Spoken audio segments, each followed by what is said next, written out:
Yeah, it's wrong every time. Nope, that's wrong too. That's wrong. Okay, that's more or less wrong. That's not as wrong. Uh Hey, welcome to the show, everybody. It's time for old time radio. Let's go.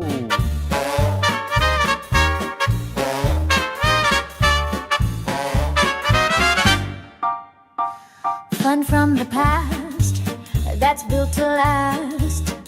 Retro Radio WATT. John and Joe in the studio. Retro Radio WATT. Hey everyone, let's have some fun. Retro Radio WATT. Drama plays from the good old days. Retro Radio WATT. Mystery Night, pure delight. Retro Radio WATT. Comedy gold, stories told. Retro Radio WATT. Yes, it's time for Retro Radio WATT, my friends. And oh my goodness, what a wonderful show this is. It's so great to do this show. And this is going to be the last one for a month. Oh, what are you doing, John? Well, to help me explain, let me bring on the man who completes John and Joe in the evenings here at WATT. That, of course, would be Radio Joe Townsel. How are you, Radio Joe? Radio John Weber, I'm doing well. I'm still trying to wrap my head around the concept of more or less wrong, but I'll get it. But that's not important right now because I've already been treated to 3 great tunes through our intro material. And per your request, I will add my 2 cents as far as what we're doing with our Sunday night shows. The important thing is every Sunday at 7 p.m. Pacific, 10 p.m. Eastern, you got great quality entertainment from Weber Internet Thingy. Whether it's Retro Rangers, whether it's Retro Radio WATT, one or the other will be there. Now, what's happening, though, is we have been alternating them to this point. For various reasons, we're going to go to a weekly format for Rangers beginning next week with lots of good, spooky stuff coming your way for Halloween month. That's the thing. Big build up for Halloween. Big build up. Then we'll flip that in November to do weekly Retro Radio WATT, then back to weekly Rangers for December for Christmas. It's all because I'm in a play.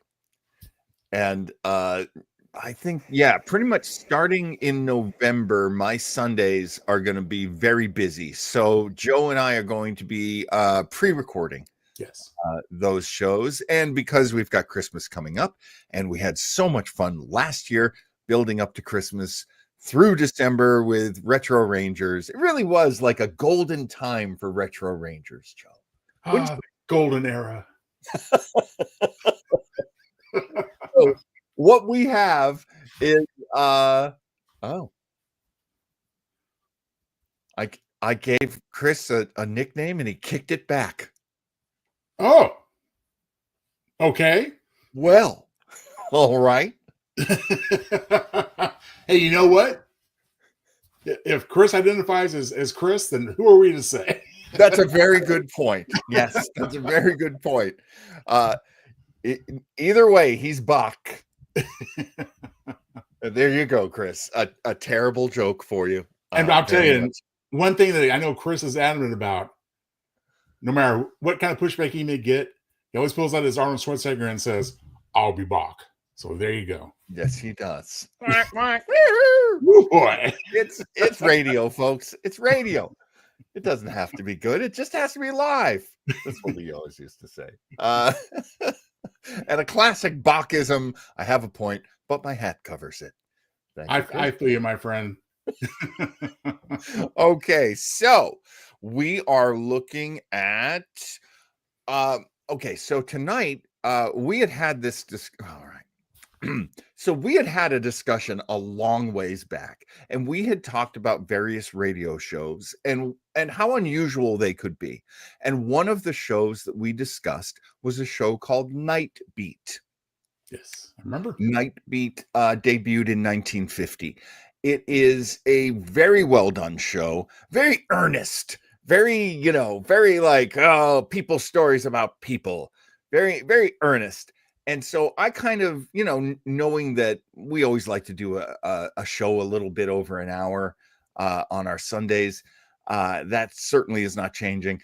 I wanted to kind of fill out the picture a little bit. So we're going to listen to some radio shows that are based on journalism or newspapers or things like that, kind of build you up to your big double feature, because the big double feature is Night Beat, which is a very good show, and then immediately followed by the Comics Weekly Man, in which a guy reads the funnies, and he and an actress who plays a character named Honey, which rhymes with funnies, they act out skits based on the funnies in the Comics Weekly from, I believe, the Hearst newspapers. So if you don't already have enough Citizen Kane in your life, there you go.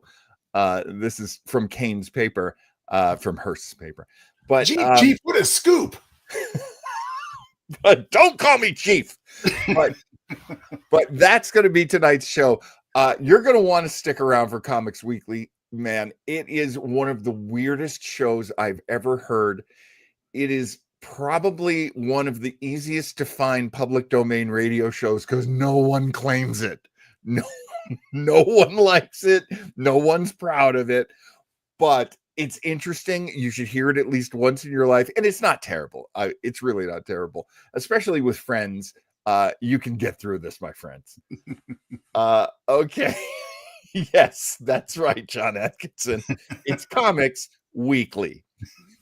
So let's get that could describe you and me, John, for that matter. It sure could. I mean, at least me. We're not proud.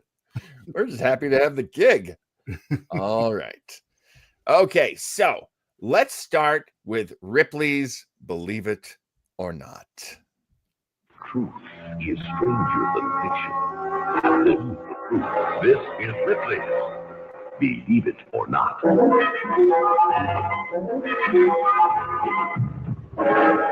General Townsel of London could control the palpitation of his heart and suspend its action entirely at will, but he tried it once too often. He died 8 days after suspending his heart action for half an hour. Believe it or not. In a moment, I'll tell you the story behind the name Manhattan.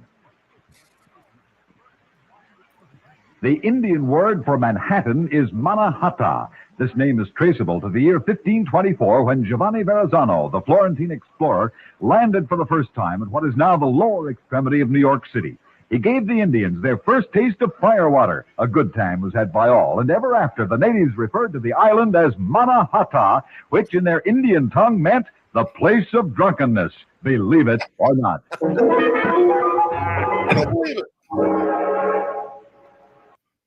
Oh, C-O-L. okay. My bad. C-O-L-G-A-T-E. Okay. Joe, what do you think of Ripley's Believe It or Not?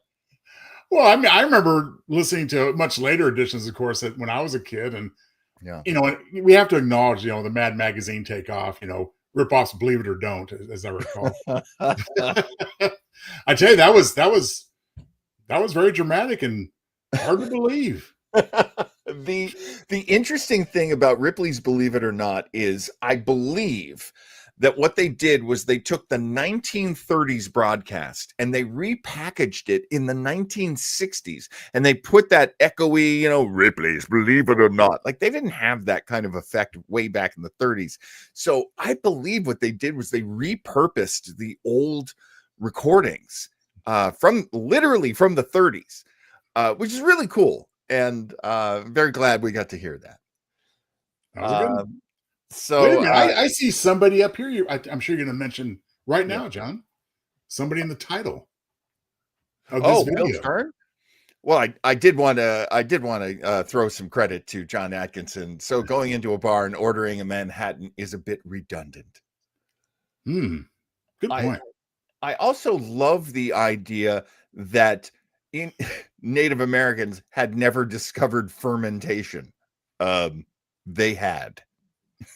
fermentation is one of the most widely understood things in all of humankind because food goes bad.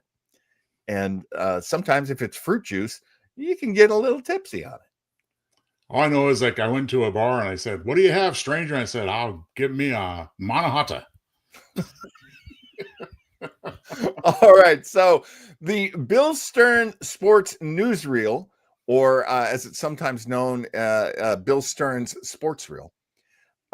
Bill Stern, you may remember if you ever, Joe, I've never asked you this. Did you ever watch the Woody Allen film? Let's not go there.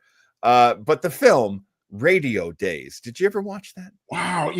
I'm sure I did, but it's been so long. Radio Days is about how radio was always playing in our heroes, in our lead character's life. And that eventually, he looks back on it and realizes that radio was such a big part of his childhood. And one of the things that he would include would be a reference to this show. He didn't name drop it directly because this show was outrageous. This show, again, if you try to fact check it, you will be proven right. The show will be proven wrong. Yes, that's absolutely right, Chris. Radio Days. The young Woody Allen was played by Seth Green. Oh, good casting. Who just a little fella at the time too. And so once you hear it and you go, wait, could that be true? I guarantee you it is not true. He actually told a story one time. I swear to God, Bill Stern told the story that John Wilkes Booth was a baseball player and he was struck out by Abraham Lincoln. And maybe that's why John Wilkes Booth shot him. What was the movie that had Abe and the Babe? Where he was playing against Babe Ruth in the 1800s. So there must be something tying all this together that's factual. It's okay. Let's get into the crazy because it's Retro Radio WATT and we run to the crazy with open arms. All right. I should also mention thank yous to this is from Broadcast Radio Volume 4. I am not subscribed to them. Let's get that subscribed. Let's give them their first like. Of course, Classic Archives gave us the Ripley's episode. So here we go. This is the beauty. Now, this is from May 24th, 1946. The guest, the in-studio guest with Bill, will be a young lady called Lucille Ball. I don't know if you've ever heard of her. I hear she was a lovely lady. She was lovely. She was a kooky redhead, too. Colgate, Colgate presents Bill Stern with the Colgate Shave Cream Sports Newsreel. Bill Stern, the Colgate Shave Cream Man, is on the air. Bill Stern, the Colgate Shave Cream Man, with stories rare. Take his advice and you'll look keen. You'll get a shave that's smooth and clean. You'll be a Colgate brushless fan. Love that. Good evening, ladies and gentlemen. This is Bill Stern with a 342nd edition of the Colgate Shave Cream Sports Newsreel, featuring strange and fantastic stories. Some that are legends, others mere hearsay, but all so interesting we'd like to pass them along to you. Our special guest tonight is one of the most famous movie stars in Hollywood, Miss Lucille Ball. But before we introduce Lucille Ball in person, let's begin with Reel 1. A member of baseball's all-star team for 4 years, this hot corner man is one of the best third basemen in the National League. He is Stan Hack of the Chicago Cubs. And Stan Hack starts out the day shaving with Colgate Brushless. Very recently wrote me, Dear Bill, it's a real pleasure to put in a plug for Colgate Brushless Shave Cream. I've got a sensitive skin and my face really used to complain after a shave. But not anymore, though. I find Colgate Brushless as one no-brush cream that's a comfort to a skin like mine. That's why I build Colgate Brushless as big leave stuff with me. Signed, Stan Hack. because so many sports stars use it, Colgate Brushless is called the shave cream of champions. If you'll notice, practically all of the stars who pay tribute to Colgate Brushless own up to having wiry whiskers and sensitive skin. Now, if you're in that class, then it's Colgate Brushless Shave Cream for you. You're going to love this light, fluffy cream for the way it softens your stubborn whiskers, so your razor can cut close and clean without snagging or pulling. Yeah, and you're going to love the way Colgate Brushless stays moist and active, the way it doesn't dry out. Again, you'll be glad it's light and fluffy, not gooey or greasy, and you'll like the speedy way it rinses off your razor. Look, If you've been promising to try Colgate Brushless Shave Cream, get yourself a jumbo jar. That's the 9-ounce economy size, and get it tonight.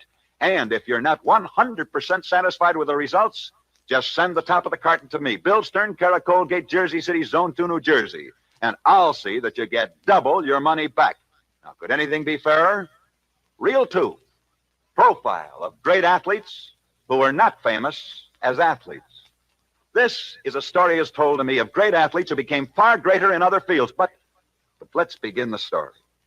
Years ago, there was a ball player playing professional baseball who wanted to be a great pitcher, and he might have been a great pitcher if he hadn't broken his arm. But because he did break his arm, he had to learn to use his other arm.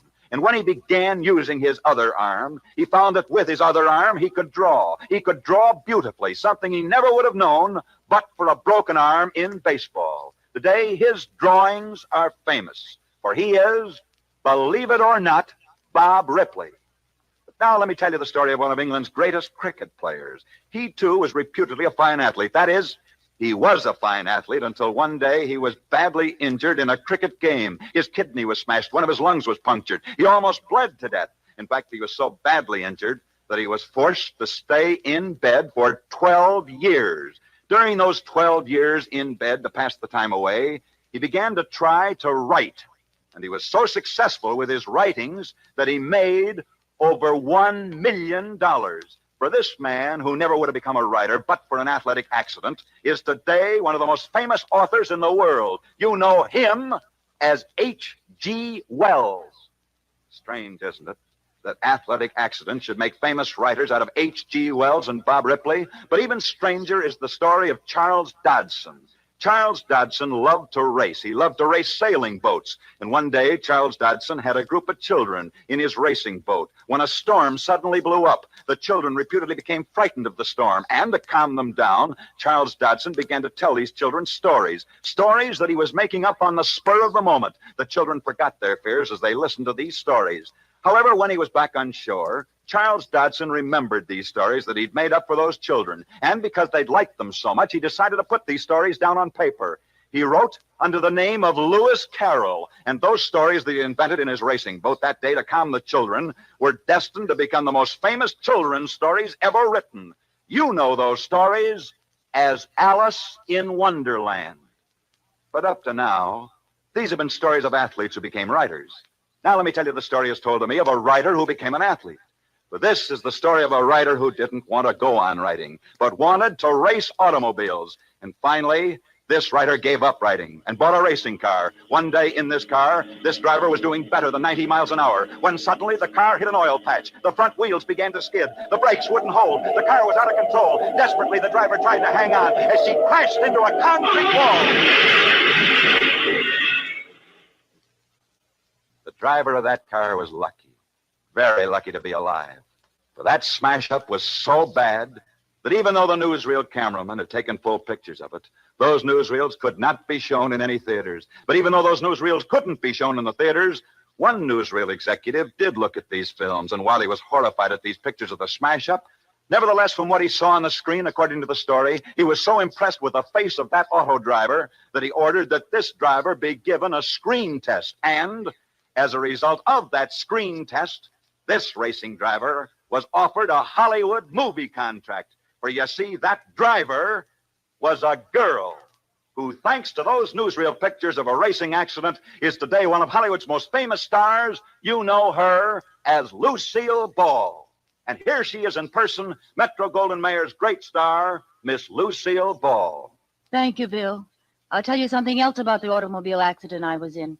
They told me I'd never walk again. And you not only walk perfectly, Lucille, but you're quite a sports enthusiast, too. Well, I like to play tennis. Go on, Lucille. What else?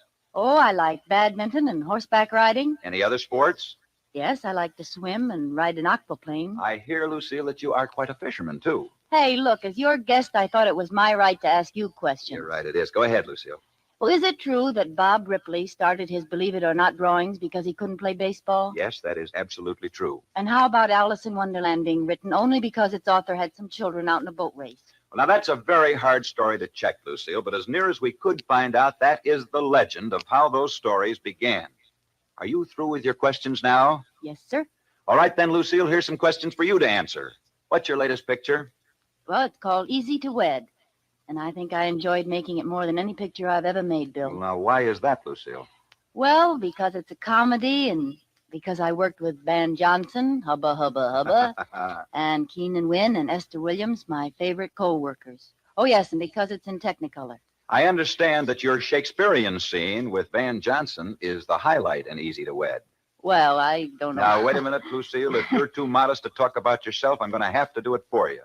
You, Lucille Ball, have been decorated 4 separate times for your work, the work that you've done in entertaining our boys throughout the war. And I would like to read the inscription on the back of one of your medals. It says, to Lucille Ball, who gave her time with unselfish devotion in the entertainment of our troops, unquote. Bill, I would just like to add that I know that job is far from over. There are many boys still in hospitals, many vets looking for homes. Let's not forget them or their problems. I'm not going to forget, and I hope America won't. Good night, Bill, and thank you. No wonder you've been honored. Thanks so much. Good luck and good night, Lucille Ball. Reel 3, Charles F. McCarthy. What's Colgate brushless shave cream got that so many champs saluted? Oh, brother, it's got plenty. Try it for your next shave. Wash your face, spread it on, shave it off. Yeah, it's that fast with Colgate Brushless, the shave cream of champions. It's really amazing how this light, fluffy cream takes the fight out of barbed wire whiskers, how it teams up with your razor for a no-pull, no-snag performance, and how refreshed it leaves your face. No sting or smart. And here's the sweet payoff. A quick rinse and Colgate Brushless washes clean off your face and razor. Reasons enough for you to try Colgate Brushless, the shave cream of champions. Get yourself a jumbo jar tonight. And now, back to Bill Stern. Reel 4, profile of the 24th of May. Today is the 24th of May, and this is a legend that began many years ago on another May the 24th. For according to this story, back in 1915, during the First World War, on the 24th of May, 3 men, Jack Judge, Felix Powell, and Ivor Novello, sat in the famous Wimbledon Tennis Stadium in England, watching the English tennis champions. These 3 men had never met before, and yet on this day, these 3, drawn together by a tennis match, found themselves seated side by side, and as they began to talk, they discovered that each one of these 3 were songwriters. Soon the talk naturally drifted from tennis to songs. Each vowed that he could write a better war song than any of the others. And finally a bet was made of £1,000. The 3 were to meet 1 year later at the same tennis tournament, and whoever had written the best war song in the meantime would win that money. Jack Judge was the first of these 3 to have his war song published. It soon became famous. It's a long way to Tipperary. It's a long way to go. It's a Long Way to Tipperary caught on at once. It became the greatest marching song of the English Army. Troops marched off to war singing that song. However, Jack Judge, who wrote this marching song, could never march himself. You see, Jack Judge was a cripple. The next of that trio at that tennis match to write a war song was Felix Powell, for it was he who wrote, Pack up your troubles in your old kit bag and smile, smile, smile. Pack Up Your Troubles was a big hit. All over England, men, women, and children began to sing it. It made that whole nation want to smile. It made England smile and forget its troubles. And yet its composer, Felix Powell, couldn't smile, even though his song had taught a nation how. For when Felix Powell composed this song to make a nation happy, he himself was so depressed that he took his own life. The last of these 3 who'd made that bet while watching a tennis match, Ivor Novello, finally had his song published, too. And it became a big hit. For it was he who wrote England's great war song entitled, Keep the home fires burning while your hearts are yearning. Keep the home fires burning, kept those fires burning brighter in every Englishman's heart during those tragic days of the last World War.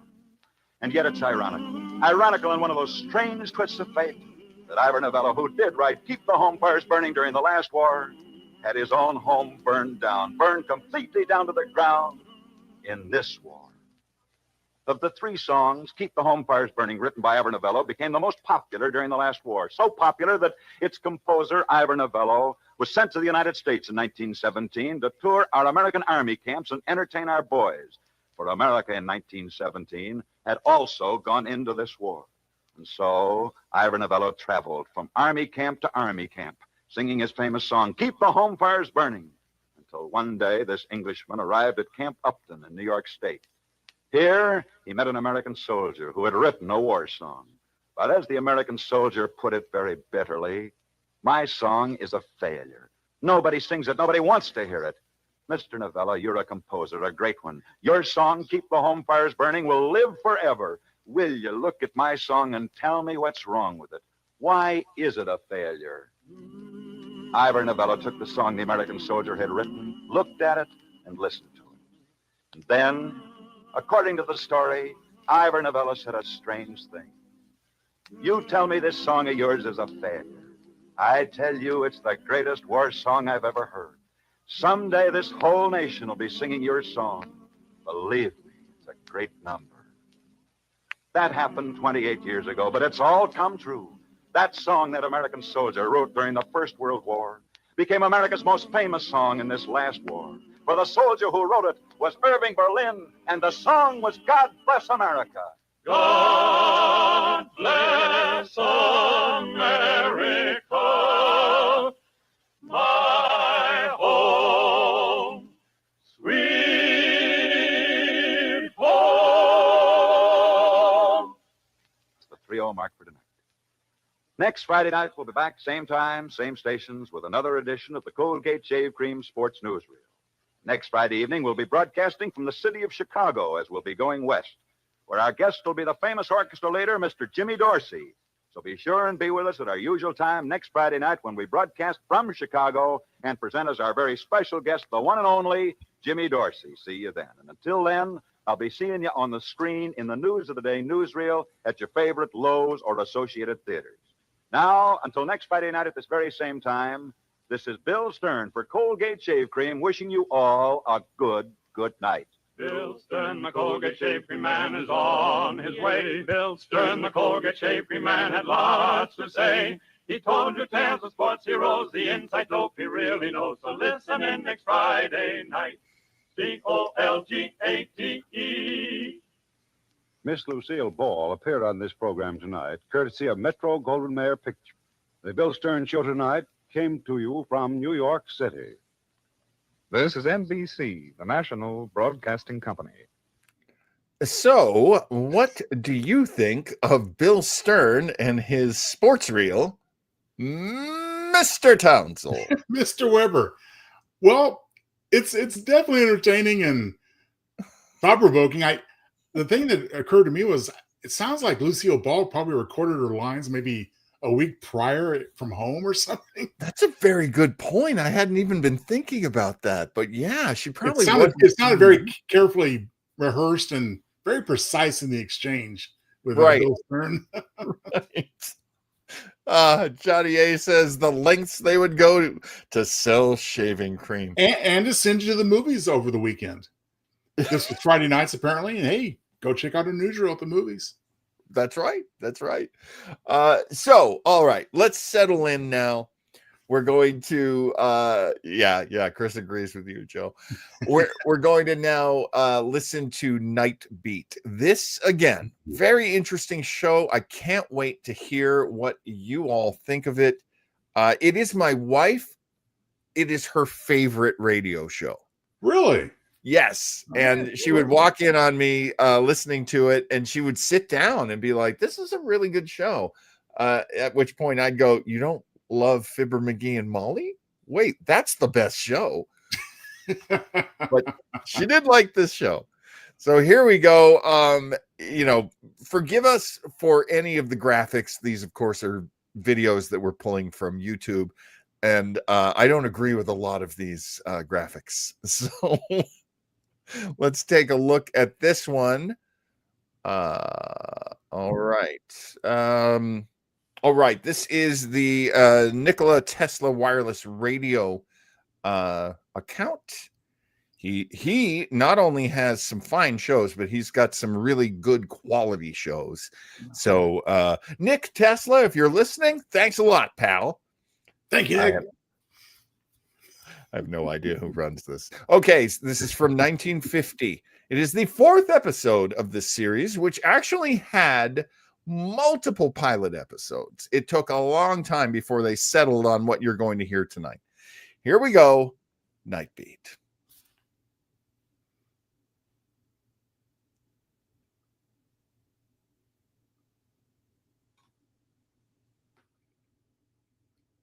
John, are we sharing?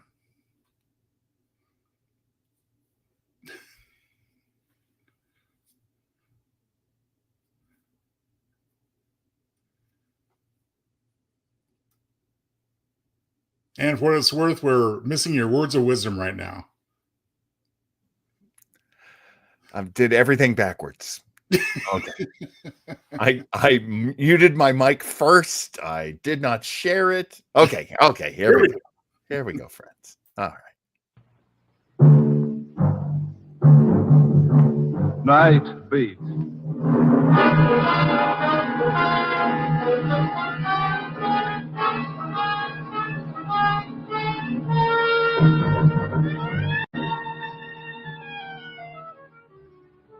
Hi, this is Randy Stone. I cover the Night Beat for the Chicago Star. Stories start in many different ways. This one started, strangely enough, with the flame of a match, whose feeble glow lit up a lightened face in the darkness, a frightened face twisted by an agonizing fear of death.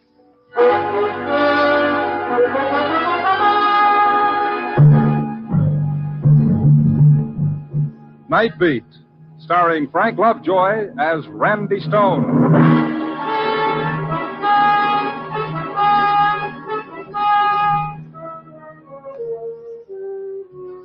The night is a thief, some poet once wrote, that steals the colors from the day. It's kind of pretty if you like words, but for my dough, they're not exactly true. Because there are colors at night. The burning red of passion, the angry green of jealousy, and the ugly, terrifying black of fear. This was one of those nights when pickings were slim. I'd cover the town from Henry's bar in the Mart, out to Hyler's on the North Shore, and back downtown again with nothing to show for it. I was taking a shortcut through Lincoln Park to pick up my car. At that time of night, the park was pretty deserted, except for this girl walking up ahead of me. Not a bad silhouette, I might add, against the distant light. We were about halfway through the park when suddenly she stopped and threw herself onto a bench at the side of the path. There was something almost desperate about the way she did it. I ran up to her. Excuse me, are you all right? Yes, I'm all right. Well, I thought maybe you were sick or something. I told you I'm all right. Will you please let me alone? Oh, now look, lady, it's not what you think. Well, this park at this time of night, it's no place for a girl to sit around by herself. I don't need any help. Just go away. Oh, sure, I'll get lost. I can see you're all right. Only you don't mind if I just sit here and smoke a cigarette before I go. It's a public park. I don't care what you do. Thank you. You care for a cigarette? No. Of course, in order to really enjoy a smoke, you've got to have a match first. I said in order to enjoy a smoke, you've got I heard you. Here. Thank you. Here. Keep the book. No, you better hang on to these. I won't need them. Well, you might need them later tonight. After tonight, I won't need anything. Oh, now, wait a minute. That's no way to talk. The only time you're not going to need anything, sister, is after you're dead. Why did you say that? What? That about being dead. For no reason. Why? Because after tonight, I will be. The girl jumped up and started running. Here was a kid that was afraid. Afraid of death or afraid of life. But then, isn't everybody? I turned the matchbook over and looked at the ad on the cover. Penguin Club. A little all-night jump and jive place over on Clark Street. That's one I've been missing lately. On a hunch, I ambled up North Avenue in that general direction, turned up Clark a ways, and there it was.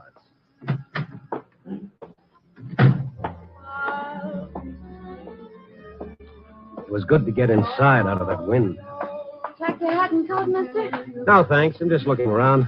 And get your table? It's almost the end of the floor show. Now, anywhere in the back will be all right. Okay. The hat check girl, hostess or whatever she was, walked me through the bar to the edge of the main room. And then I stopped and really did a take. Out in the middle of the dance floor, under a little baby spot, singing in front of a 5-piece band, was Little Miss Desperate from the park. Nice voice, don't you think? Yeah. Who is she? Oh, that's Franny. Fran Fowler. Haven't you been in here before? Not for quite a few months. Of course, she hadn't got much experience yet. From out of town, Someplace over in Wisconsin. Not bad looking, huh? In everything. Hey, what's wrong with her? Gee, I don't know. I can't. Well, how do you like that? Come on, folks, come on. Let's give the little girl a great big hand. Nothing like a real sad song to wind up a real sad act, especially for a real sad tomato type tomato. No. It's all in fun. So let's dance now. Come on, you lucky guys and girls. Get over here. Move around. Hiya, Peggy, you got some live one, huh? Hello, Tommy. This is Tommy Mason. Ain't he the one? Yes, he's quite the one, all right. Gee, Tommy, you sure covered up for Franny, all right. Never let down. Keep 'em going all the time. That's show business. You know how it is, mister. Oh, yes, I've heard. The show must go on. It's a new thing. You gotta keep 'em laughing. Honest, mister, he's this way all the time. What a joker. Oh, right. Look, about that girl. Franny? Yeah, Franny. What seems to be the trouble? Well, that's hard to say, pal. Maybe she just found out she ain't no Dinah Shore. Ain't she sure, ain't? Tommy, you killed me. Seriously, fella. Fella, why would a girl break up that way in the middle of a number and start to cry? Could be she got a cinder in her eye. But just to make sure, I'll go ask her. See you later, Tommy. Come on, fella. How's about buying a girl a drink? Oh, sure, in a minute. About this Franny. Look, do we have to talk about her? I thought you came in here for some fun. Maybe I get my fun wondering about people. What time's the next floor show? Next one's at 2, then 4. Oh, they're not kidding about this all-night business. And still another one at daylight. She's singing all of them? How should I know? She missed most of the 12 o'clock show. Just got here for that last number. Any idea where she lives? The rooming house around on Erie Street. No, the number? 391. You know, you ask an awful lot of questions. Well, that's my business. I'm a reporter, Randy Stone. I might have known it. Look, you're not going to bother her tonight, are you? Of all nights? Tonight? This is the night that Charlie Dana's being executed down at Joliet. What's that got to do with her? Well, how would you feel? Look, Mr. Stone, she's human. This is the night her boyfriend's going to die.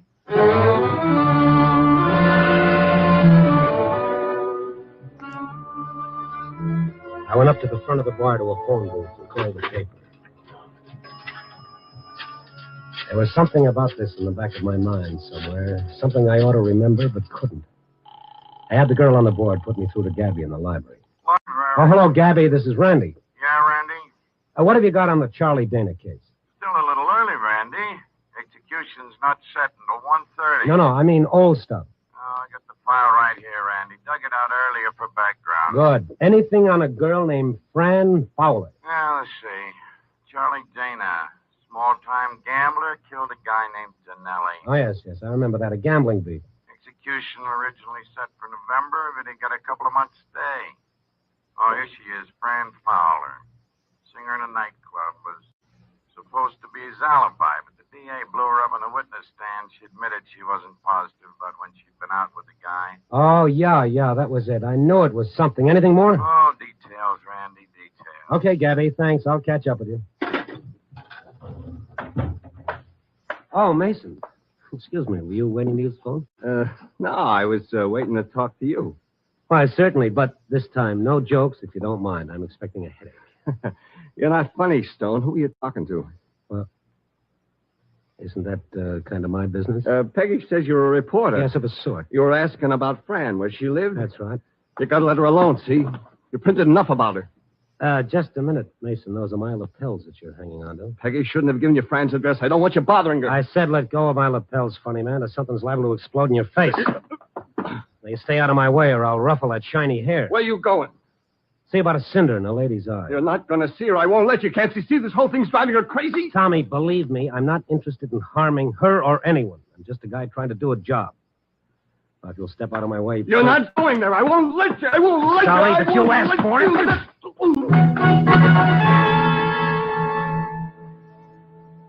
My, that's a real nervous fella. Now that he'd made such an issue out of it, going around to see Fran Fowler was a definite must on my schedule. I picked up my car and drove over to Erie Street. 391 wasn't much different from any of the rest of the rooming houses on the block. I got the number of her room from the mailbox and started down the dingy corridor to room 8. I knocked at the door, but there was no answer. I knocked again, and then I smelled gas. Hey, anyone in there? Miss Fowler!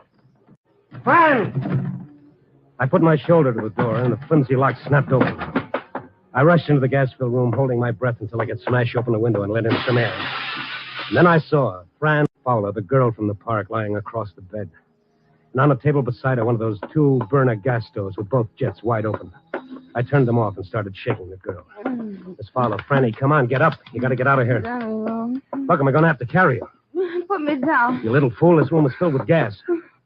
My purse. Where? On the table. Okay, I've got it.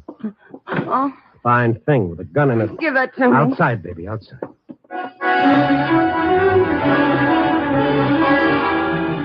It was 6 seconds flat when we hit the sidewalk in the fresh air. I put Fran on the front seat of my car and then ran around and climbed in behind the wheel. I headed out to Sheridan Road along the lake. The cool, clean air felt good in my lungs, and I could see Fran drinking it in, realizing now how close she'd been. I didn't make her talk until we were a long way out of town. Then I pulled over to the beach side of the road and killed my motor.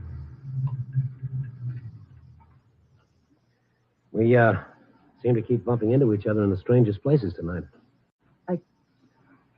I guess I should say thanks. No, not at all. I'm the one who should say thanks. I still haven't returned your matches. Please don't make fun of me. No, I'm not. You see, I know now who you are. Charlie Dana's girl. Why don't you say it? In my book, you're just a kid I met in the park. What time is it? It's 1:45. Then... Yes, it's probably all over by now. Like me to turn on the radio? No. No, I don't want to hear about it. You must love him an awful lot. Love him. I despise him. But still you were willing to alibi for him on a murder charge? I wasn't. I told him I wasn't sure of the time I was out with him, but he made me say it was the exact hour when the man was killed. Didn't you realize you might have been perjuring yourself? I didn't lie. I just didn't remember. It might have been like he said. When you're not sure, what else can you do? Yeah. How'd you happen to get mixed up with him? I didn't know anybody when I first came here. I was lonesome. And he was nice to you. He was. A lot more decent than most of the men who want to take you out when you're working in a club. And why do you hate him now? I didn't know what he did. A lot of people gamble. I didn't think too much about it. Then we got to going out evenings between shows at the club on my nights off.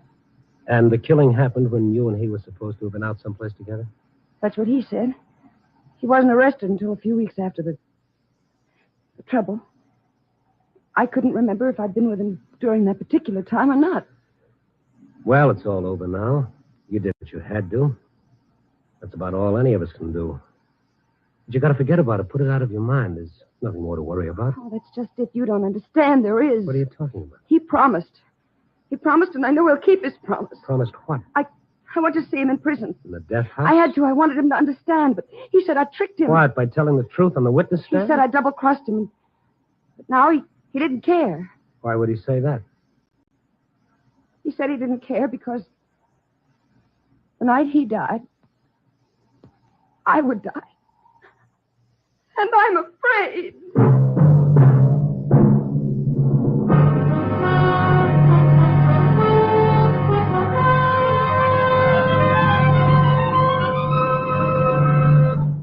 You are listening to Night Beat, starring Frank Lovejoy as Randy Stone.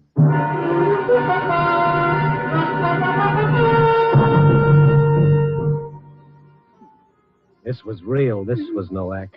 The sound she made would tear you to pieces, like some pitifully frightened animal who'd lost everything in the world. I let her cry it out. After all those months of strain, she'd have to get it out of her system. He said the night he died, I died. Sure. So you were scared. Who wouldn't be? But don't you see, that's just a cruel boast made by a cheap hoodlum who's trying to hurt you, make you feel responsible for his own plight. But he meant it. I know he did. Well, maybe he did at the time, but you've got nothing to worry about now. You had nothing to do with it. He paid for his own crime. Now he's dead, and you're still alive. He'll keep his promise. How can he? He's dead. I know you think I'm crazy. No. But has anyone really tried to harm you? Oh, but this wasn't the night he was supposed to. Yes, I know. The execution was originally set for November. It was that night in November. I hadn't been afraid before. I thought it was like you said, because it was bitter. But all that day I was upset. I told him at the club I couldn't work, and late in the afternoon I got a note from Peggy saying why didn't I go out to her cabin at the dunes for a couple of days. Nobody would bother me, no reporters, and I could get a good rest. So I drove out there that evening. It was quiet. Nothing around.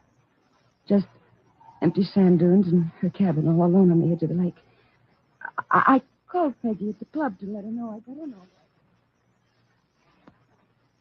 Hello, Fran. Where are you calling from? Why, from your place.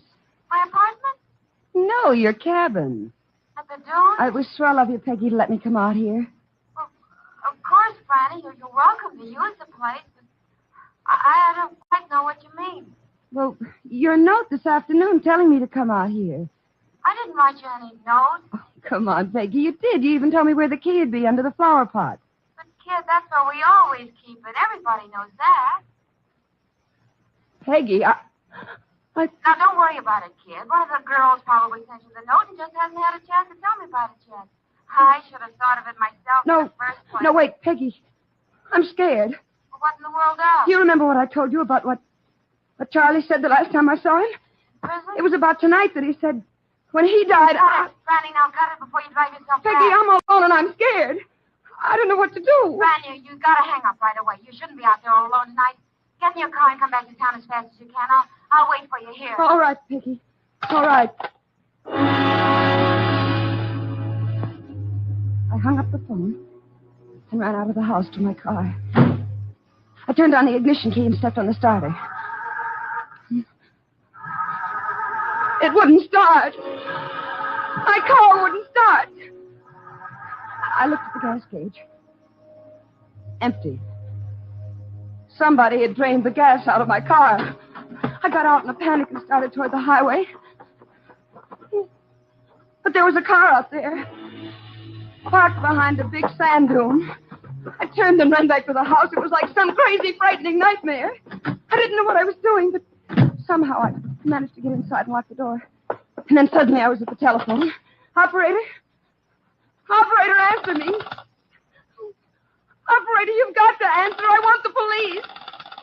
Operator, please help me. Someone. Operator! It was no use. The line was dead. While I was outside, someone had pulled the wires away from the wall. Crawled over to the window. Looked out to the highway. There was a car out there. Its lights were on. But as I looked, they went out. And now, I was alone. In the dark. With him out there.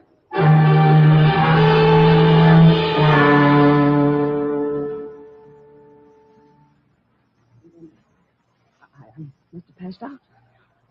When I came to, it was morning, and Peggy was there. She and Tommy had driven out after the club closed to find me. But you see, you didn't die that night. But neither did he. Could have been your imagination, you know, this man in the car. No. The news about this day of execution was on the radio. The man in the car must have heard it and gone away. Did you call the police? They didn't believe it. Just because I'm a nightclub singer, they said I was trying to get publicity. How about the car not starting and the telephone being dead? According to them, my car was just out of gas, and I must have pulled the telephone wires off the wall myself. In the panic you were in, you could have. But I didn't. I tell you, I didn't. All right. Anyway, it's tonight that we're concerned with. I don't know what to do. I just don't know what to do. Well, if it's true, this fear you have, you've got to find it out tonight.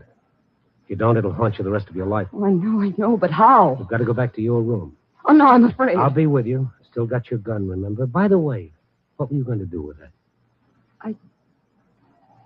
I didn't have the nerve to use it. Even on myself. Well, if anything is going to happen, it'll happen tonight. Not tomorrow or any time after that, but tonight. We'll go back to your place now and wait. Until it's daylight.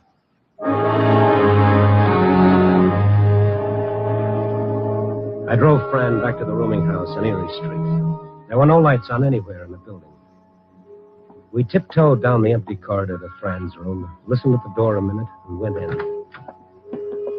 The door closed all right, but it wouldn't lock. I must have sprung it when I forced the door.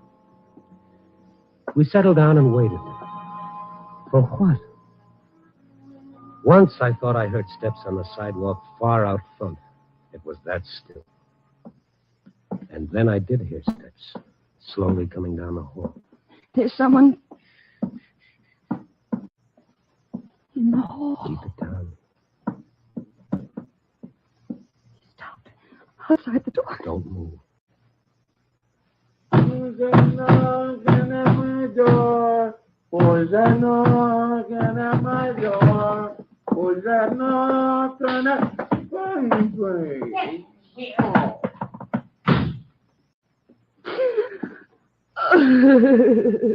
Okay. Go ahead, kid. Go ahead. You got it coming. I'm sorry. I'm all right now. Nothing to be sorry about. I was kind of scared myself. It's a funny thing about fear. It's catching. Look out the window. It's almost light. And this all night has gone for good. You see? It was all in your mind. Things you were frightened of. It was nothing, really. You won't be afraid if I go now. No. I've caused you an awful lot of trouble. Oh, no, you cut that out or you'll get me going. And the kids at the club, I guess I should go back there and let them know I'm all right. What the doctor ordered for you was a little shut-eye. I'll stop by on my way and give them the word. Good night. Good night. Oh, here's your gun. You might want to pawn it for a couple of pair of nylons.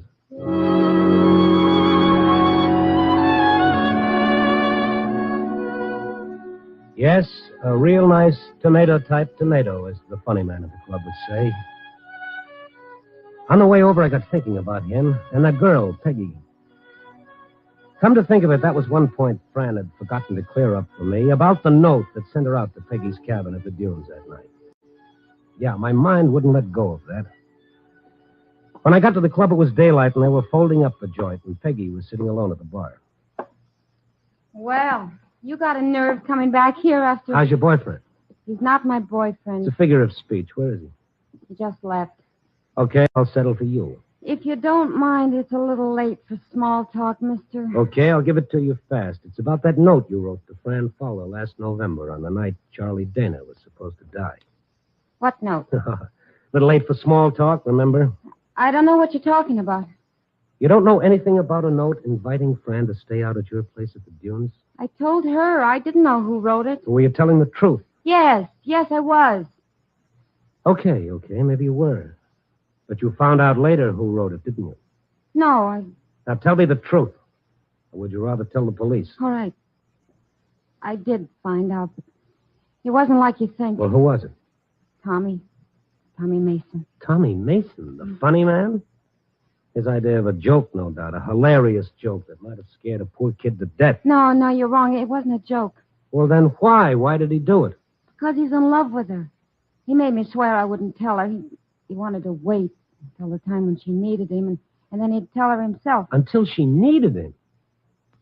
How was he going to make her need him? Use a condemned murderer's empty threat to frighten her out of her sanity so she'd need him? Is he crazy? He is where Fran's concerned. Where is he? I don't know. He's been like a maniac all night since you left here. After every show, he's gone over to Fran's place looking for her. He's crazy jealous. Jealous of whom? Of you. He thought she was with you. What if she were? This was the night. He was sure she would need him, and instead she turned to you. Don't you see? Yes, I do now. Thanks. It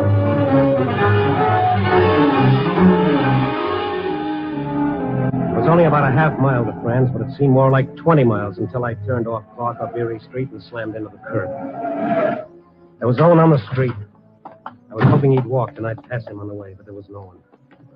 I ran down the narrow hall, not daring to think what I'd find, and I flung open the door. Are you alone? You frightened me. Are you alone? Well, yes, I've been sitting here since you left. I'm too tired to undress. Come on, let's get out of here. Grab your coat. But Never mind. I'll tell you on the way. I shoved Fran out the door, and we started cautiously back down the hall. We got about halfway when I grabbed her arm. The front door was opening slowly, and a man made a dark silhouette against the gray light of the dawn. It was the funny man. The man with the slick, shiny hair and the permanent smile and the fast jokes. Only the smile was gone, and he had a gun in his hand. Keep coming. Keep coming. We started towards him slowly. Tommy. Tommy, it was you? You who were going to kill me? You didn't know. You didn't know that I had a heart, too, just like Charlie Dana did. Tommy, you never told me. You never let me. You didn't need me. You would have laughed at me like you laughed at my jokes. It couldn't have been you at the dunes that night. I followed you out there. And then drove back to the club. No, Tommy, no. You were lonesome, but you didn't need me. You needed Charlie Dana. I thought if you were afraid, you'd need me. And then you were afraid, but still you didn't need me. But I'd make you need me. I'd make you. Step by step, we moved closer. Keep coming. I could see his face twisted with jealousy and hate, his eyes wild, as though a spark might make him explode. And tonight, when you were afraid and should have needed me, you didn't. You turned to him. Tommy, please. But now you need me. Now that I have my finger on this trigger, you need me more than you've ever needed anyone in your life. You need me. You need me, Franny. You need me. Say it. Say you need me.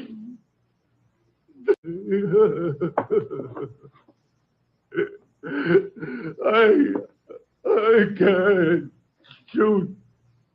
I can't shoot. He started to shake, and I ran forward and grabbed his gun. Look out. Drop it. It's all right. I've got the gun. I can't. Is he hurt? Not to what he will be. Get up, funny man. No.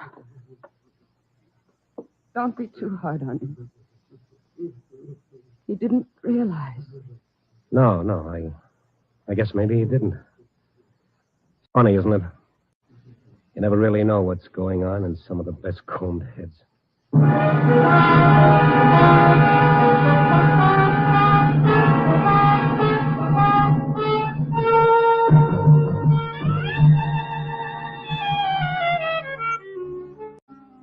Well, that's the way it goes. A little later than usual this morning. The day shift has already moved in and let the night crew wander off to their own private little beds. Well, at least I got to see the sun come up. And here I sit, still trying to make it all add up. But no matter how I figure it, the only answer I get is, you never know about people. But bless them, maybe that's why we love them. See that man walking towards you with a smile on his face? What's he smiling about? Or is it just so you won't notice how he's screaming inside? Ooh, the trouble with me is I haven't had my coffee yet. Copy, boy.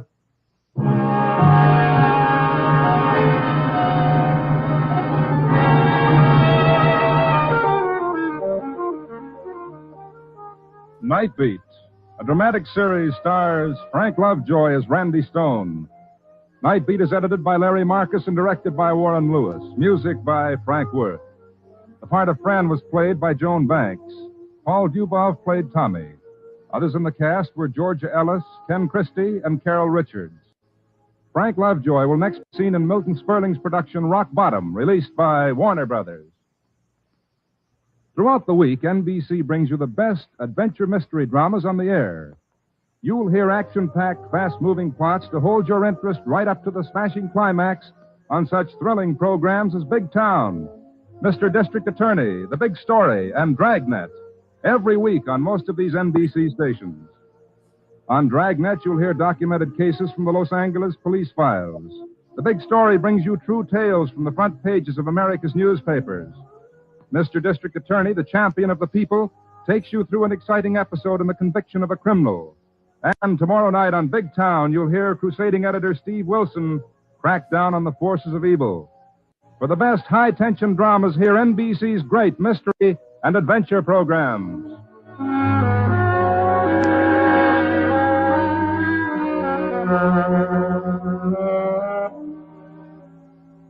Listen next week at this same time and every week as Randy Stone searches through the city for the strange stories waiting for him in the darkness.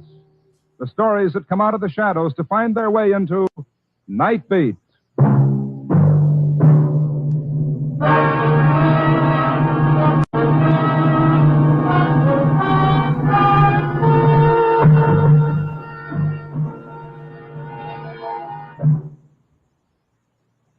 I love how this one came in a little early, so they had lots to talk about after. I just wonder if the actors that played Tommy and Fran went off to have a real life stormy Hollywood marriage. They seem very well suited to each other. Honestly, Georgia Ellis, I think she was a frequent guest actress on Dragnet. John, I think the show affected your mic if you want to check it. It should be on. Okay. Sounded a little odd. Oh, does it? Oh, you're saying yes, it did. It changed my mic setting. It did. No, you were on, but just not your usual soothing melodic self. I also thought it was interesting that this show had a credit for the editor.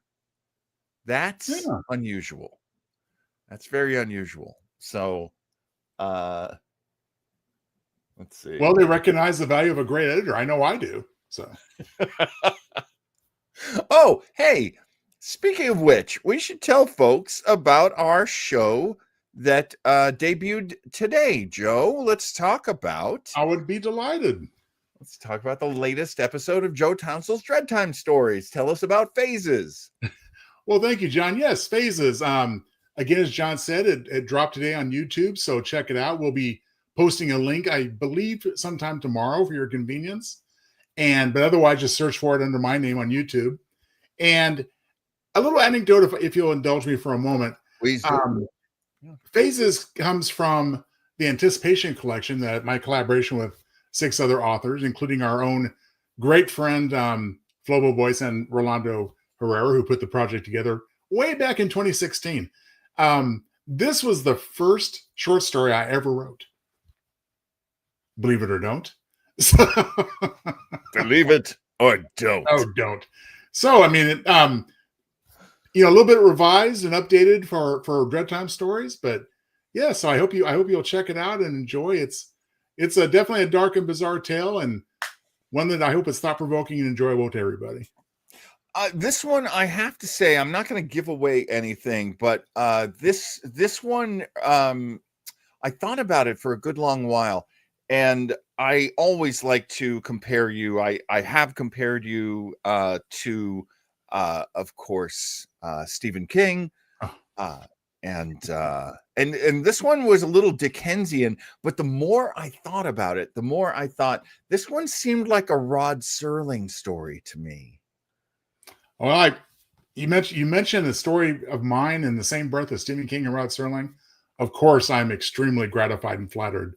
And I think, honestly, that's what I was going for with this. And, it definitely has a twist. I think people will really take them aback and, find perplexing.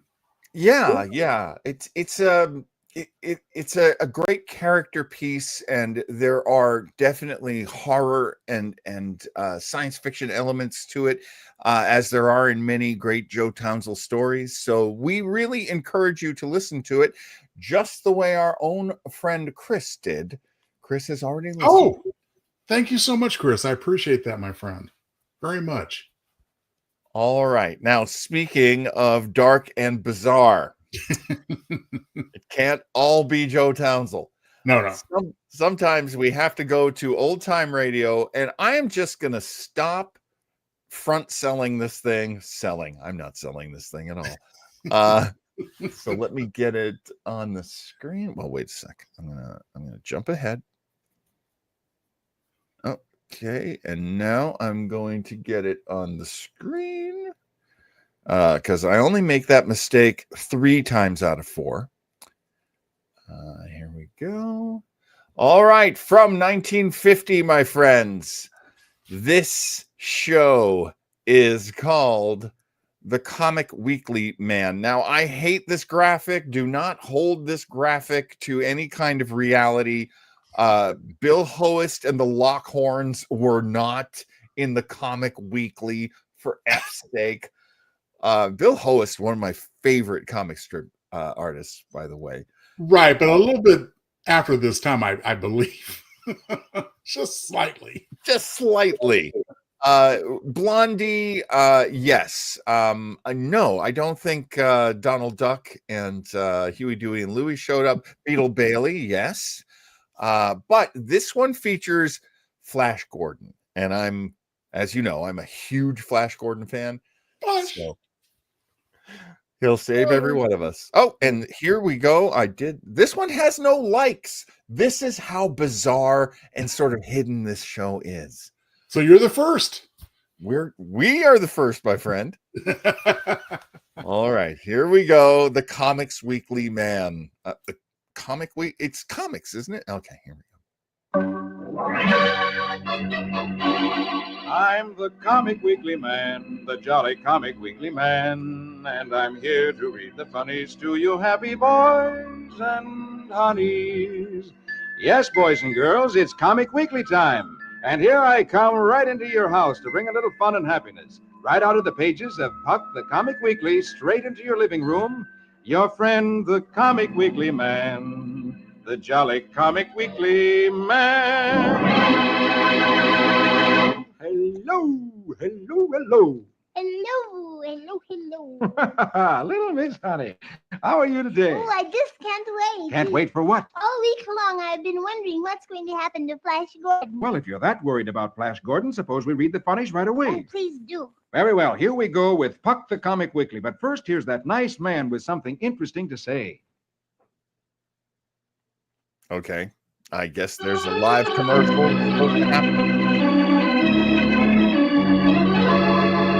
So just pretend that they're going to buy something now. Well, have all you kids got Puck the Comic Weekly spread out in front of you?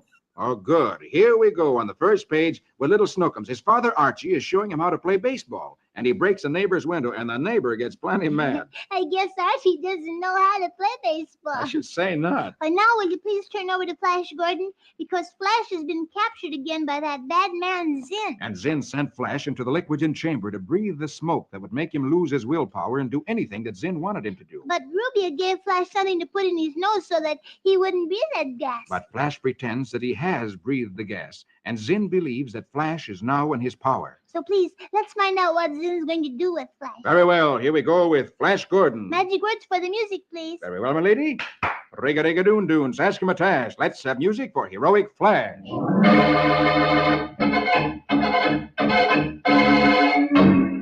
Rubia has taken Flash out of the slave barracks where Zinn has placed him. She tells Flash she saved him from the slave gas because she loves him. Flash answers coldly, "You say that Dale is dead. Well, if she is, you and Zinn caused her death, and I'll never forgive you." Ruby becomes angry and tells Flash she'll send him back to the gas chamber herself, but she quickly stops her tirade and whispers that Zinn is coming. Flash again pretends to be a slave zombie and watches for his chance to outwit both Rubia and Zinn. Last picture, top row. Zinn stops when he sees Rubia and Flash and says angrily, "Rubia, you romantic fool! Keep away from Gordon. I need him as my stooge to conquer Mongo. Flash, march back to the slave barracks." Flash pretends to obey. To test Flash, Zinn, first picture bottom row, leads him past the walled area where Dale is kept prisoner. Dale sees Flash and cries out to him. When Flash hears her voice, he almost stumbles, but marches away like an automaton, not daring to turn his head. For if he does, Zinn would know that Flash is not really under the spell of the Liquigen gas.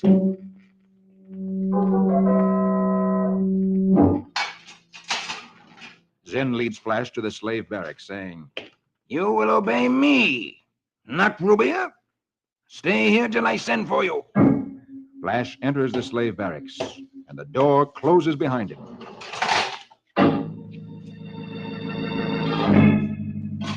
Flash must rescue Dale or die trying. Later that night, he tunnels under the wall of Dale's prison. Swiftly he digs, hoping to find a way through the wall to tell Dale what his plans are.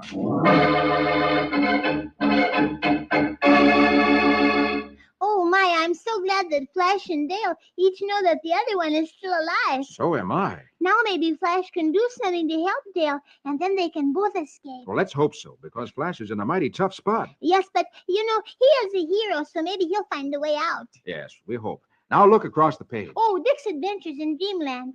Last week, Dick woke up, and I wonder if this week he'll fall asleep and have another exciting dream. Well, let's find out. So across the page we go with Dick's Adventures, and say the magic words with me. Riggedy-pack-a-zack-a-zick. Let's have music for Adventurous Dick.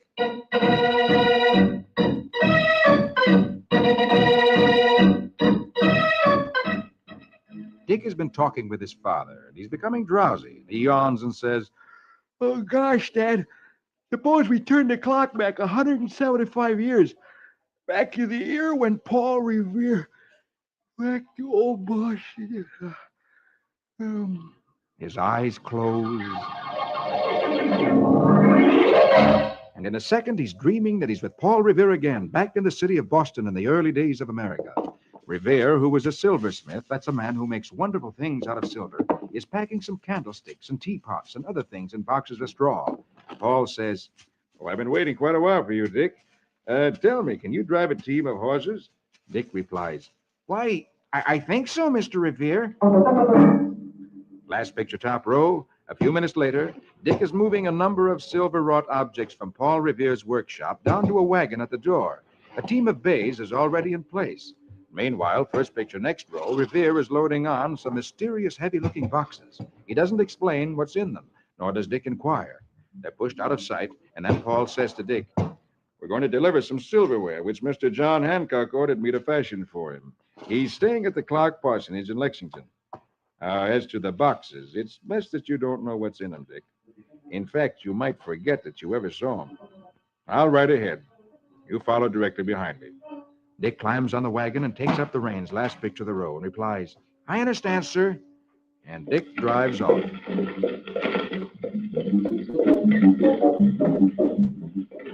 Slowly through the narrow, clogged streets of Boston, Dick drives the team. A few paces in advance rides Paul Revere, watchfully. As they near the gates leading out of town, first picture, bottom row, a redcoat motions Dick to halt. Dick stops the team. The redcoat soldier asks Dick several questions about what's in the wagon. Dick tells him, last picture. The redcoat soldier answers, "Master Paul Revere's silverware, you say, eh, boy? Very good. But are you quite sure there's no muskets and bullets hidden in this wagon, eh?" Dick looks at the soldier in surprise. A short distance away, Paul Revere, astride his horse, watches the British soldier carefully to see what he'll do next.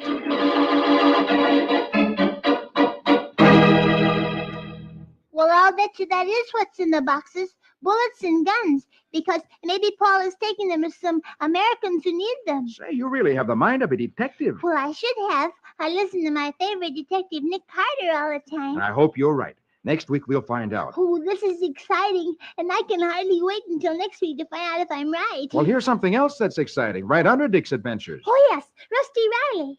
I'm really worried about that because that slinky Taffy Allardyce, who's Mr. Miles' nephew, is going to do something bad to Big Blaze, our wonderful horse. And when Rusty told Mr. Miles that he overheard Taffy scheming to fix Big Blaze so that he couldn't run in the race, Mr. Miles didn't want to believe him. And now Rusty's gone out of the house to try to protect Big Blaze all by himself, and he is just a little boy. Well, let's read and see whether Rusty saves Big Blaze. So here we go with Rusty Riley. Gallop and run till the road is dusty. Give us music for his horse and Rusty.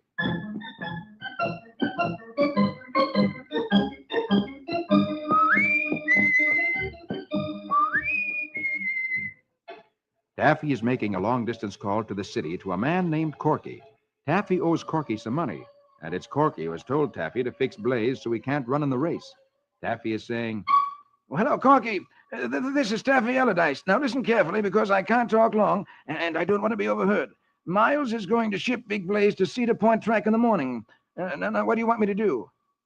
No, nobody's watching him right now. There's a hunt club party going on here, and Tex Purdy has the night off. Corky replies, "I got you. We'll have to act quick. There's too much money involved to quit now. Get the key to the horse van if you can. I'll be there in 20 minutes. Meanwhile, Rusty slips out of the house where the party's going on. Says to himself, "Golly, what am I going to do? Texas away and Mr. Miles won't believe me. I got to protect Blaze somehow." He runs toward the barn. Gee willikins, I just remembered that old cave that used to be a mushroom cellar. I'll put Blaze in there. Rusty goes in the barn quickly, unties Blaze, and leads him out of the stall. Last picture, top row. Come on, boy. Sorry to disturb you, big fella, but we got to get you out of sight. First picture, bottom row. Rusty has led Big Blaze away from the farm out to the cave. And he says, "This won't be quite as ritzy as your own stall, Blaze, but believe me, boy, right now it's a lot safer." And then when he has tied Big Blaze in the cave, Rusty suddenly thinks, "Great guns, I just thought of something. Those men think Hillbilly's Big Blaze. He's in Blaze's stall. Oh, golly, maybe they'll do something to him thinking he's Blaze." Meanwhile, Corky's arrived from the city and is outside by the barn talking to Taffy. He has the van ready and is intending to steal Big Blaze. But what neither of the men know is that the horse in Big Blaze's stall is Rusty's horse, Hillbilly. Taffy says, "I don't like this, Corky. Stealing Blaze is too risky. Hadn't we better call the whole thing off?" Corky replies impatiently, "Shut up and get busy. This is made to order. Bring that nag out and get him into the van." Taffy goes into the barn to get Hillbilly. Meanwhile, at the house, one of the guests who's leaving is talking to Mr. Miles. He's saying, "I hate to trouble you with this, Quentin, but I wonder if anyone found your wallet. Mine must have dropped out of my top coat. It had my driver's license in it." Mr. Miles frowns and replies, "Oh, good heavens, Judge Adams. Your wallet? No, it must be on the floor in the room where the coats were. Let's have a look."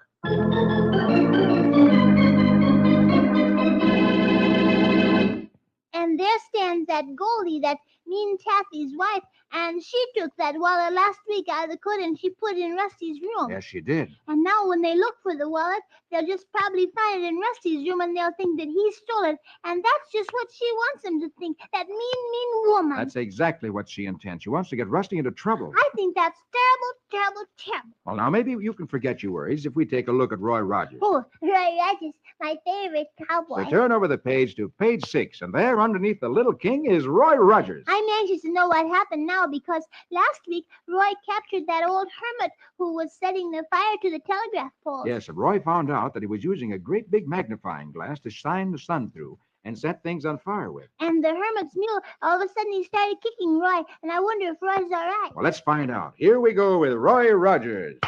Yip-hi-yo. Now here we go with Roy and Trigger. Yip-hi-yo.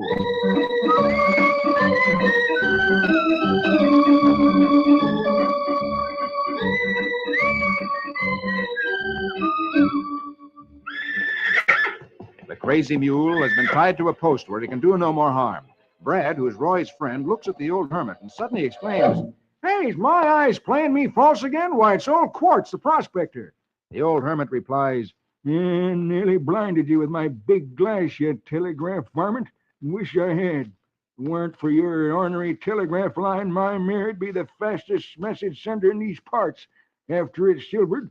Then Mr. I.Q. Theron, the inspector for the telegraph company, looks at the large piece of glass and exclaims, "He's right. If this lens was silvered for a mirror, he could send code messages by flashing sunlight." Roy says, last picture, top row, "Well, no wonder he hated the telegraph company. Competition." Brad asks, "Yeah, but how'd the dang thing start fires?" Roy replies, first picture, next row, "Well, the unsilvered lens acts like a big burning glass when the sun shines through it." And I.Q. Theron adds, "Precisely. He shot the concentrate ray on one spot in the valley, and presto, a fire." Roy says, "Or he could blind anybody coming up the trail." So with the old hermit caught and danger cleared up for the moment, they prepare to return to the camp.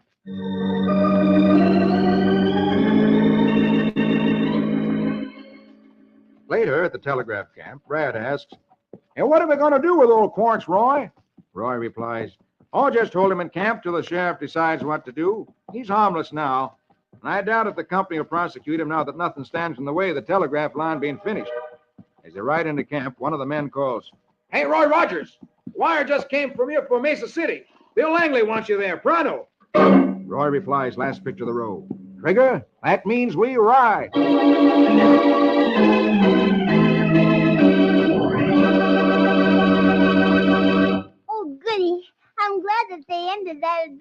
without anybody getting hurt. So am I. And now next week, Roy begins a new adventure. And I won't miss that. Neither will I. Oh, look, right here, underneath Roy Rogers, there's Donald Duckle. And I'll read that in just a moment. But first, here's that nice man with something interesting to say.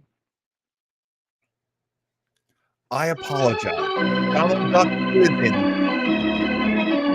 I guess Disney didn't have Now, everything here we go locked again down. with Puck the Comic Weekly. And on page 6 is Donald Duckle, good for a chuckle. Say the magic words with me.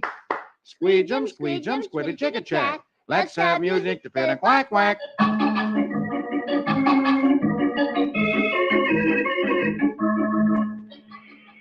Today, Donald is at the beach with his 3 nephews. Donald is showing them what a great acrobat he is. He takes a run, leaps into the air, turns a somersault in the air, and exclaims, Look, boys, a double flip. and then lands and kicks sand all over a picnic lunch which has been spread out by a man and a lady nearby. The man leaps to his feet and shouts, Get sand on our lunch again and there'll be trouble, you beach acrobat. Donald replies, Go on. This is a public beach. and then runs off, saying to his nephew Dewey, Watch now, a full twist.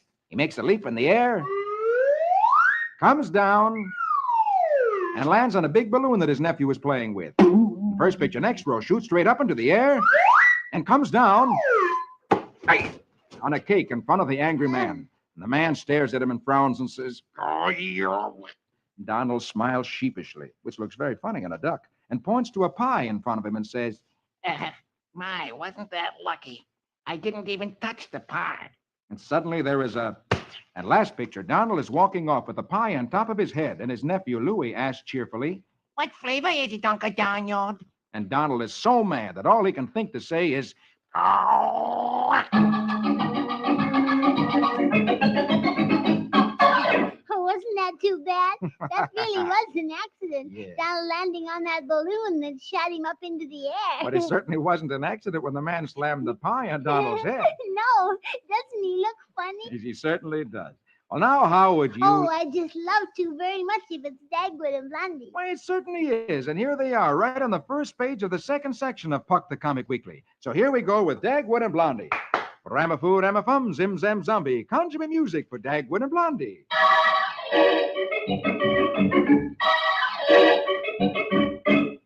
Blondie tells Dagwood, Dagwood, I want everything removed from our attic. It's a disgrace. Dagwood looks surprised and exclaims, Everything? So up to the attic they go. Dagwood takes a look around at all the stuff, and Blondie says, All that junk must go. So Dagwood starts carrying all that junk out of the attic. Last picture, top row, he comes down the ladder carrying a bird cage, a guitar, a horrid-looking picture, and a vacuum cleaner, and books, and an old rug. And he exclaims, Oh, it's amazing how much stuff a family can accumulate over the years. And down the ladder he goes. By the time you get to the first picture, the next row, Dagwood has a big pile of junk in the backyard. And he exclaims, That's my 9th trip. And once more he climbs back up to the attic.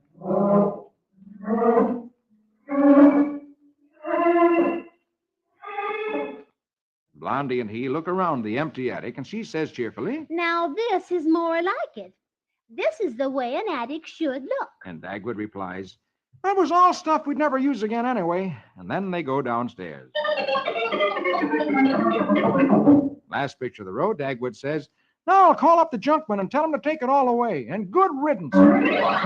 Meanwhile, Cookie and Alexander are out in the backyard, first picture next row, looking through all the stuff Dagwood carried out.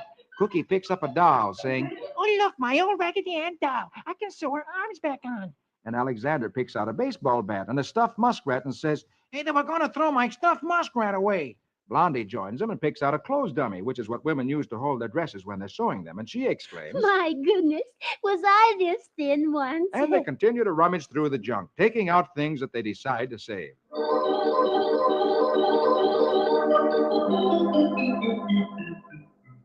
Last picture of the row, the 3 of them are climbing back up to the attic, and Alexander says, Hey, someday I might take guitar lessons. and Blondie says, I can recover this old lampshade. and they dump the stuff in the attic and dash down the ladder again. First picture next row, Blondie says, Now, let's see what else there is we can use again. and they begin to rummage in the pile once more.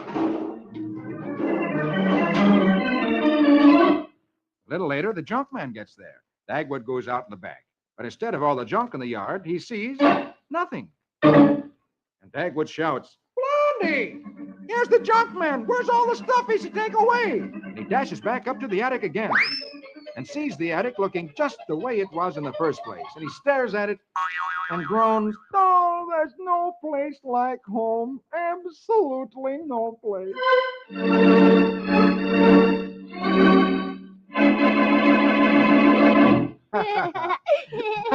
Shall we read Uncle Remus now? Yes, I just love Uncle Remus. Very well, then. Turn over the page and go past Buzz Sawyer, past Barney Google and Jungle Jim. Then turn over the page, and there on page 6, under Little Iodine, is Uncle Remus and his Tales of Brer Rabbit.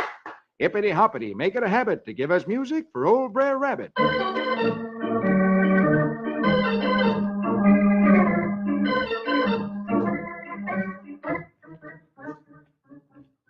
Uncle Remus says, One time, Brer Rabbit got a letter, and the creatures was mighty curious about what was in it. Yes, Brer Rabbit comes into the post office, and the postmaster says, A letter for Brer Rabbit from Georgia, USA. Everyone turns in surprise. Brer Rabbit exclaims, For me? And tears it open, takes the letter out, and begins to read. Suddenly he stops because he sees all the creatures standing around him trying to read it too. Brer Bear asks, what's in it? And Brer Buzzard asks, Yeah, what's it say, Brer Rabbit? And Brer Postman, who's it from? Brer Rabbit takes one look around at all the creatures and then shakes his head with a look on his face that says, You'll never know. And then walks out of the post office as Brer Buzzard calls, Hey, Brer Rabbit, wait up. Don't go yet. Last picture, top row, Brer Rabbit walks home, followed by all the creatures.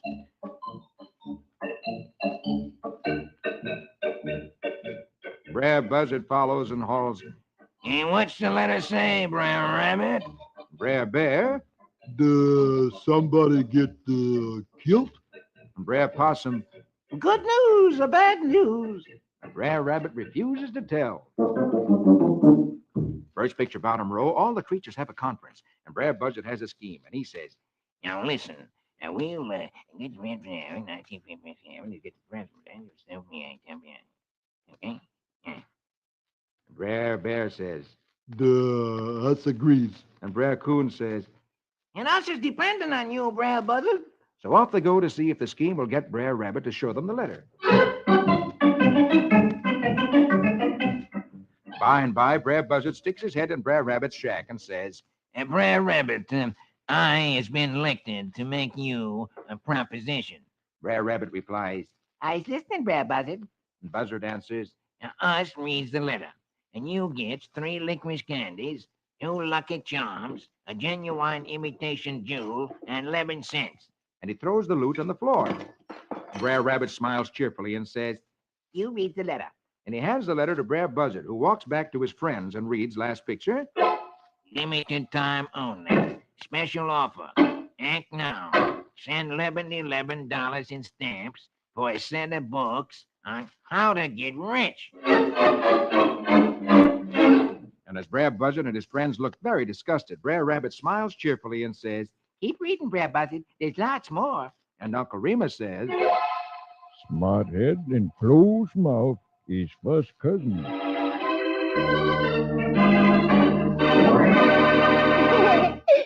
Brer Rabbit surely fooled them that time, didn't he? Yes, I should say so. Well, now it's time for Prince Valiant. Oh, yes. And the leader has made those 2 kings that were having a war settle down and make peace. Yes, now let's see how everything ends. So here we go on the last page with Prince Valiant in the days of King Arthur. Eckert, Breckett, Grey Malkin, and Quince. Music romantic for a fair, fair prince.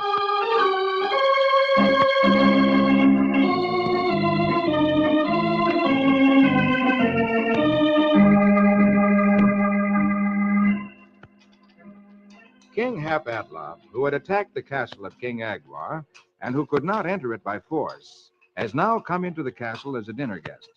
He had come here to capture the castle of Thule and had failed. And now he's been forced to sit down and talk terms of peace. Naturally, he wants the terms of peace to be such that he can return home without having everyone think he's a failure. As they sit at dinner, he alone is unhappy, for his vow to take Thule is unfulfilled.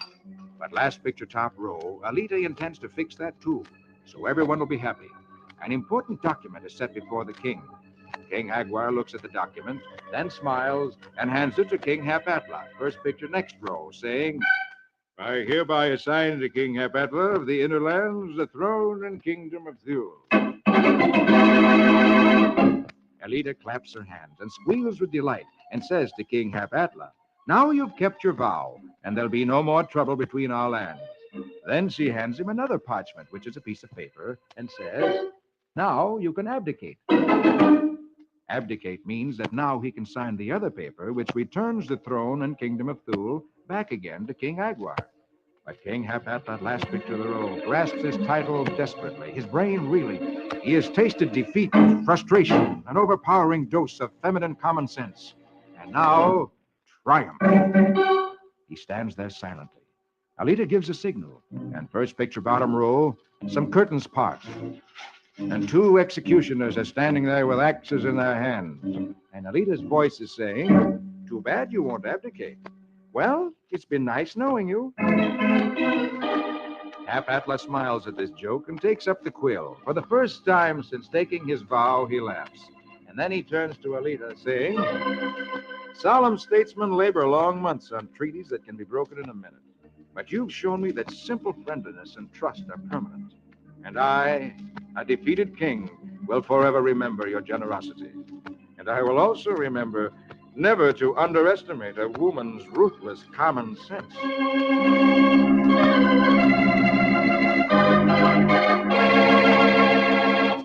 I didn't quite understand what Alita did. Would you please explain it to me? Well, Alita knew that Hapatla would feel bad going home the loser, so she decided on a plan to make everyone happy. She first had King Aguar give Hapatla the papers saying that Hapatla had won the war in all the lands. Then she had him give King Aguar another paper saying that he would give all the land back again to King Aguar. And that way, it would look to everyone that King Hapatla had won and yet had been kind enough to give the land back. Oh, well, why did Alita open the curtains and show Hapatla those executioners? Well, just in case Hapatla didn't want to do as she said, she wanted him to know that he couldn't get away with it. Oh, wasn't that a smart thing to do? Certainly was. Now, that's all the time I have. And now here's that nice man with something interesting to say. Hi, nice man here. Listen to Joe Townsel's Dread Time stories on the Weber Internet Radio. Oh, my goodness. Well, honey, and all you boys and girls, I've got to go now. All right, Mr. Comic Weekly Man, but I'll be waiting for you next week. Okay, that's a date. And it is with all you boys and girls. Be sure to meet me with our little friend, Miss Honey, next week when I read Puck the Comic Weekly. For I'm the Comic Weekly Man, the jolly Comic Weekly Man. I'll be back to read the funnies to you happy boys and honeys. Don't forget, boys and girls, see you all next week. Your friend, the Comic Weekly Man, the jolly Comic Weekly Man.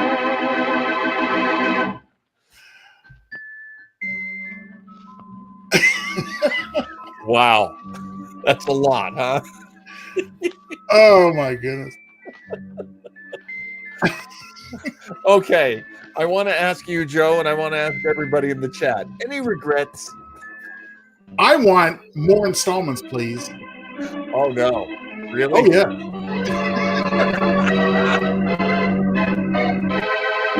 There are so many installments of this show. I mean, honest to God, of all of the radio shows, this one has, I think somebody discovered a treasure trove of these recordings. They sound pretty good. Yeah. And there's just a ton of them. Oh my goodness. I have to, I mean, I don't know. Why the annoying kid impersonator? Why the exhaustive description of where each panel falls on the page? Well, Now, this is something that you were an avid reader as a kid, I imagine. I don't think I'm guessing there. No. I mean, I've got comic strip collections here in my bookcases. Yeah. So I think sequential art was still a thing that people felt they had to explain. And we don't know how young these kids are listening to this show, but I will say we haven't listened to very many kids shows at all in our radio show adventures. And there were a lot of what would they call them, cohorts. They try to create a kid character. Right. And maybe it's not a bad thing. I mean, I remember being a kid myself, and I always loved the kid characters on shows. But how old was Shirley Temple at this time? Like teenager? I mean, couldn't they have something like her? I mean, well, I mean, this is 1950. Well, here's the thing: a lot of kids' shows had actual kids on them. That's what I'm getting at. It's like, why not have an actual kid? Yeah. Well, it's interesting too that the actress playing Honey played Blondie quite well, I'd say. Again, kind of furthering my point is like maybe that's where her range should be, not down here. If she could get a better gig, Joe, I'm sure she would have. True, I shouldn't knock her work. But I mean, and she probably did. Actually, I need to do some research on that, but because I don't know her name, I don't even know his name. But this was probably an early gig for her. And the thing about radio, I think we've discussed this. If you were working in radio, you would work probably all day. Some of your day might be spent going and auditioning for shows, but a lot of times once a producer had hired you, he would hire you again. And he might even hire you for a job you weren't great at just because he liked working with you, right, and he knew you could turn the work around really fast. That was a great skill in radio. But radio, John, I'm a stupid little kid. I don't know what happened in Prince Valley. Could you please explain it to me, sir, please?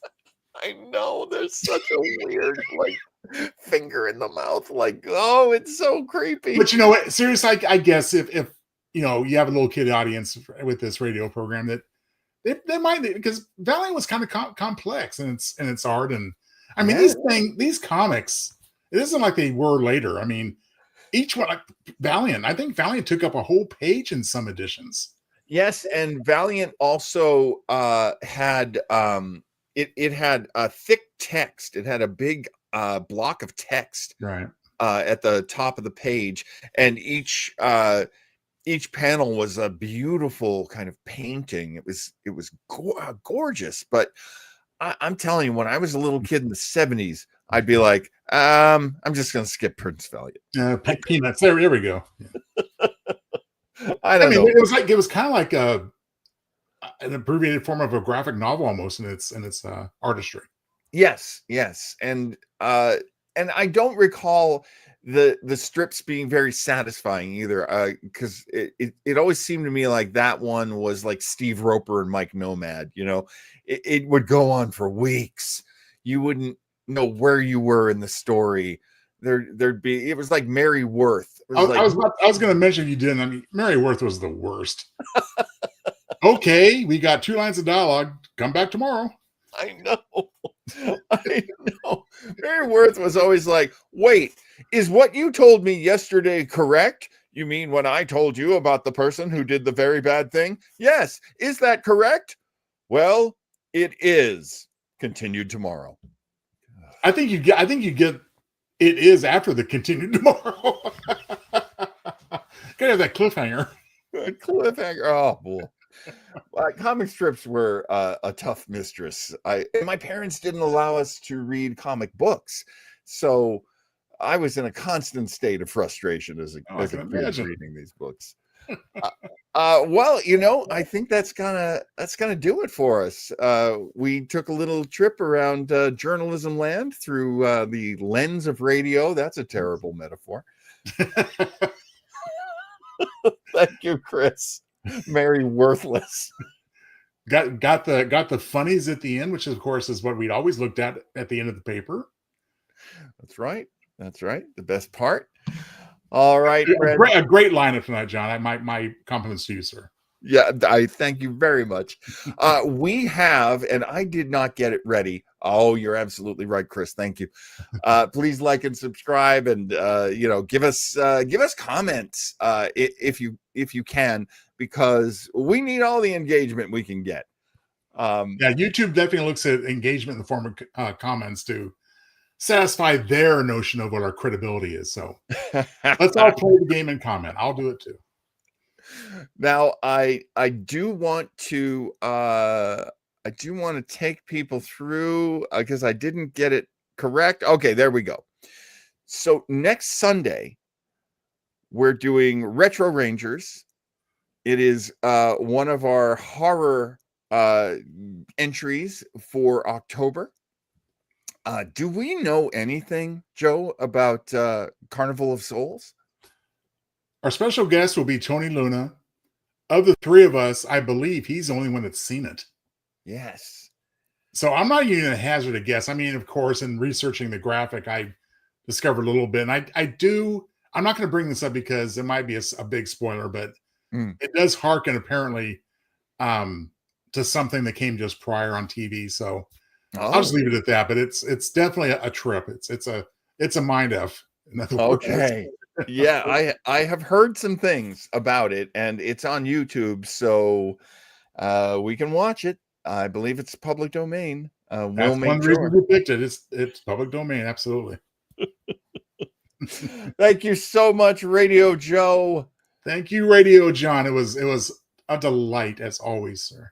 Thank you for being with us, Chris. Thank you for being with us, Johnny Atkinson and Mike Sauter. If you're still with us, thank you very much. If you are watching this, thank you so much for bearing with us the whole time.